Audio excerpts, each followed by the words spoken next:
Holy smokers, guys. Apple just reported numbers and they blew them out of the water. They reported some absolutely phenomenal numbers. Apple did very well. We're going to look at these earnings. We're going to try to decide, is Apple stock a stock that you should be owning right now? Should I be owning Apple stock? Should anybody be owning Apple stock? We're going to look at all this, guys. Let's look at these numbers here. So Apple just did adjusted EPS of $1.57. This was versus $1.67 versus $1.57 was expected.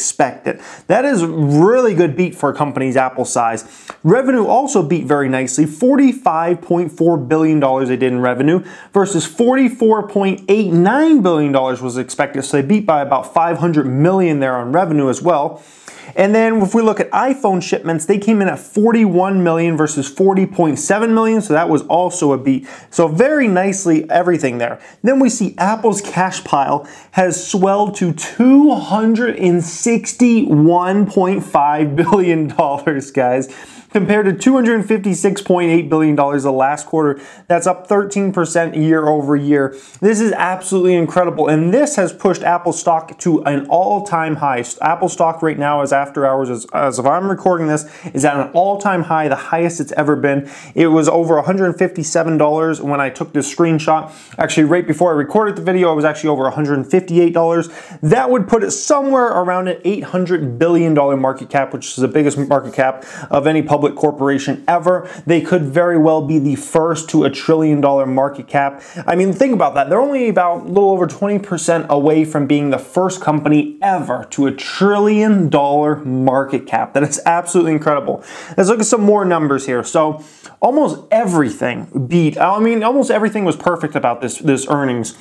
If you look at the America's revenue was up 13%. Europe was up 11%. The only bad thing I could possibly pick apart in this earnings call was Greater China was down 10% with revenue. So that is something they need to address there. Japan was up 3% in revenue. Rest of Asia Pacific was up 15%. Then we look at the units as far as all the different things they make, and they were all good. iPhone beat, units were up 2%. iPad units were up 15%. That's a huge one there. Our iPad hasn't grown for literally about three and a half years, guys. It's been a long time since iPad units grew. Mac units were up 1%. Services revenue was up 22%. That is just a growth beast, and that's like a straight profit engine for Apple there. And then other products year over year was up 23%. So pretty much just, I mean, literally other than looking at China and Apple sales in China, everything about this earnings call was just outstanding. The EPS, the revenue per region, the the unit numbers for iPhone, iPad, Mac, everything is good at Apple right now, just about. Now let's look at this company. This is a company that right now has a trailing P of 17. Of course, that will go up a little bit because now the stock's going to be higher. A forward P of about 14. But then if you take the cash, the cash and the investments and subtract that from what they have in debt, you're probably getting a Jeremy P, as I like to call it, of a forward on about 11 should be about in there, guys. So you're paying basically a Jeremy P ratio of around 11 for this company. So it's absolutely, in my opinion, probably a pretty good company for anybody to add that needs a safer type company, because when I look at Apple, short term and longer term, so thinking like what's going on in the next year with Apple, what's going on the next, let's say, 3, 4, 5 years with Apple, I don't see a lot of risk out there. In the short term, the only potential risk I really see is maybe iPhone 8 gets delayed a bit. And maybe that hurts the stock because instead of coming out in the end of September, maybe it doesn't come out till the end of October, something like that. That could hurt the stock in the short term, things like that. Other than that, I can't see too much. And as far as longer term, as far as big competitive threats to Apple, don't see them out there. I mean, Samsung's always there. They're a competitor, but if anything, I think Apple's more coming after Samsung than Samsung coming after Apple as far as stealing market share and some of those kinds of things.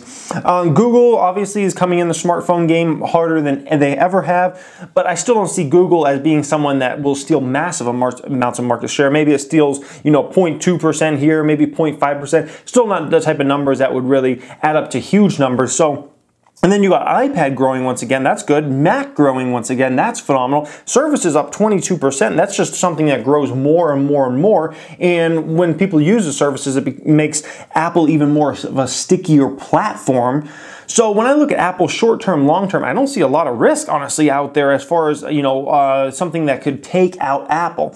So I look at this company and I say, this is I mean, my equivalent to holding Apple right now is me holding Google. And Google is my Apple equivalent, but if you don't have an Apple or Google, I almost feel like almost everybody should have an Apple or Google in their portfolio. Two companies that are profit beasts, two companies that are growing very nicely. Google growing a little more, but still Apple's growing nicely.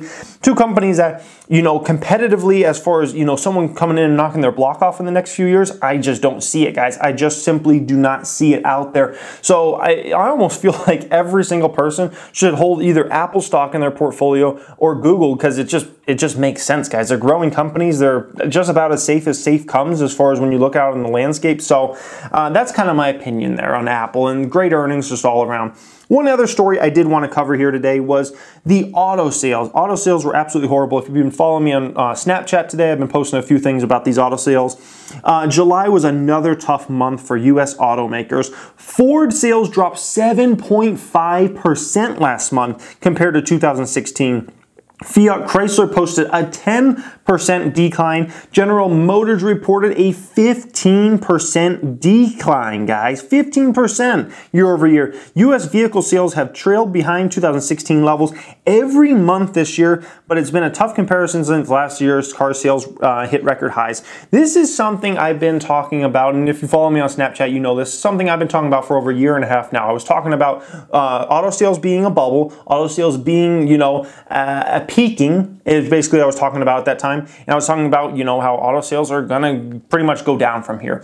The worst part about this is for all those automakers that are reporting these declines, right? The worst part is Model 3 is just beginning production, and it's not even gonna begin mass production for about another year, about at least 6 months to a year as far as mass production goes. That's the biggest competitive threat ever in the car space since cars basically came around, guys. Let's be honest.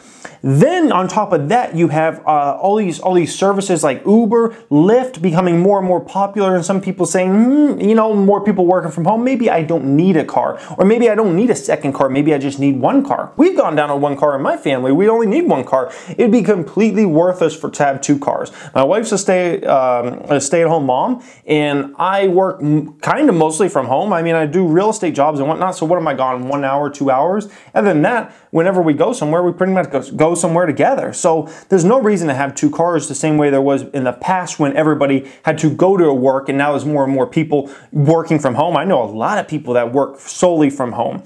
So you got a whole cyclical process of auto sales going down. You got, less and less people needing two cars. Tesla is just beginning to ramp up production, and that is going to kill these automakers. It's going to absolutely destroy them. That's why I talk about some of these big automakers are going to go down, guys. They're going to go down because this is a huge competitive threat, and no one's taking this seriously. I've been talking about they need to take it seriously for over a year and a half. I've been doing videos about it. No one is taking this seriously as far as the production side and as far as the marketing side. No one has taken electric vehicles seriously other than Tesla. Everybody's treated it as like a sidekick project because they didn't want to hurt their normal sales in the short term to potentially get a huge long-term benefit. And they've all missed the marketing opportunity. They've all missed the level of detail you need for these electric cars, excuse me. So huge mistake by these automakers, and we shall see how it all works out in the end. It should be very interesting, guys. But anyways, I hope you enjoyed this today. Let me know in that comment section what you thought about Apple's numbers. Did you think they were good? Are you an Apple shareholder? Do you plan on buying Apple stock? I would also love to hear from you guys as far as, these auto sales numbers. Do you think it's going to get worse? Do you think it's going to get better? If it gets better, it might just be better in the short term. Long term, I see no way of it getting better for these automakers out there. But I would still love to hear from you guys. Maybe you're bullish on the autos over the long term. I would love to hear from you. If you just came across this channel, you may want to subscribe. We talk personal finance on the channel. We talk entrepreneurship. I'm an actual business owner. I give away so many business tips. We talk stock market investing more than anything. Check out both my books. They are linked in that description. Thank you for watching, guys, and have a great day.